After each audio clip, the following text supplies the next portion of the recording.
Hello, I'm the Universal Critic. I talk about whatever I want, whenever I want, and I just got back from from an IMAX screening of John Carter of Mars. That's right. That's right, Disney. I said it. Of Mars. Mars. Why is that so taboo? Why did you cut that out of the title? Excuse me. Sorry. I'll get to that. I'll get to that later.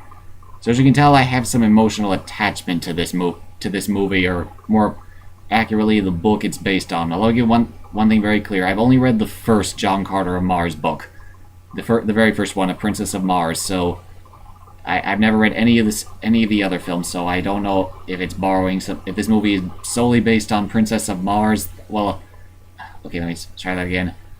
This movie has a lot of the plot from the first book, but there was some other stuff in there that wasn't in the first book. Maybe they were borrowing from the sequels. Maybe they were just making stuff up. I have no idea, so I'll just get that out of the way.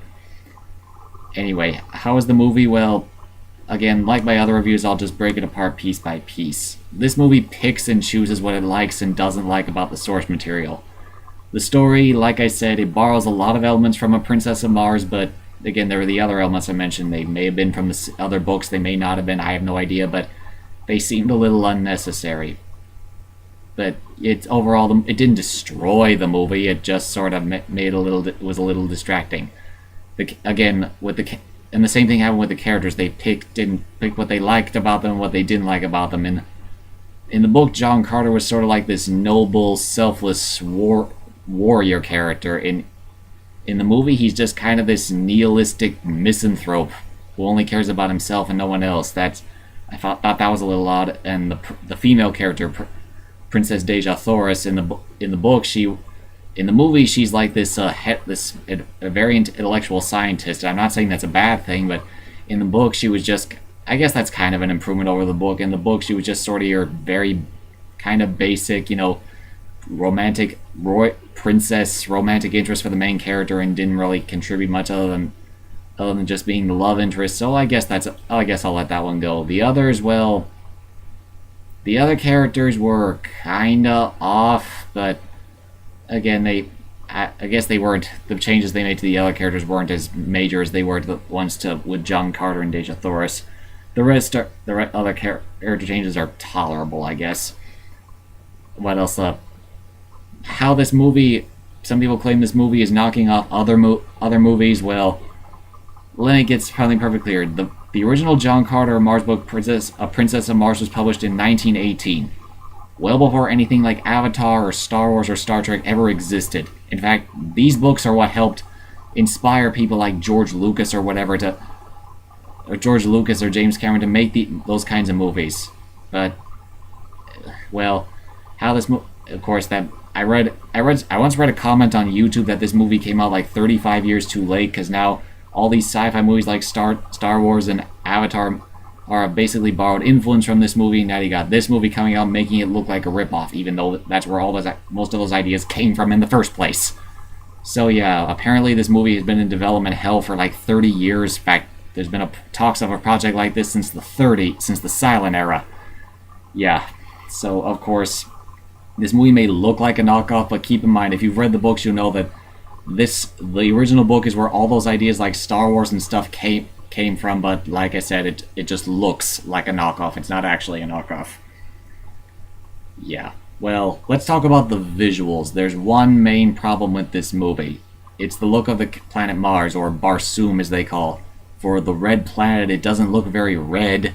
In fact, it looks more like Tatooine than it does Mars. Again, the Star Wars comparison, yeah. Like I said, it's not red. It just looked. They should have had computer generated, or at least like paint the ground red. Otherwise, it just looks like the characters are running around in Utah. Oh wait, they are running around in Utah because that's where this movie was filmed.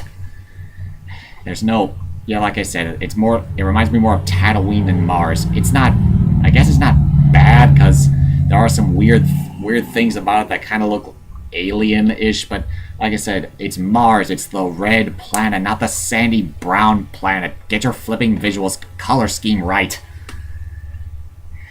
Anyway, let me talk about some of the controversy, a lot of the negative press this movie's getting. According to projections, it's going to be one of the biggest bombs of all time. Well, I guess I can kind of see why. Because when I let me, this is a funny story. I went to see this movie in the IMAX theater. I was the only one in the entire theater.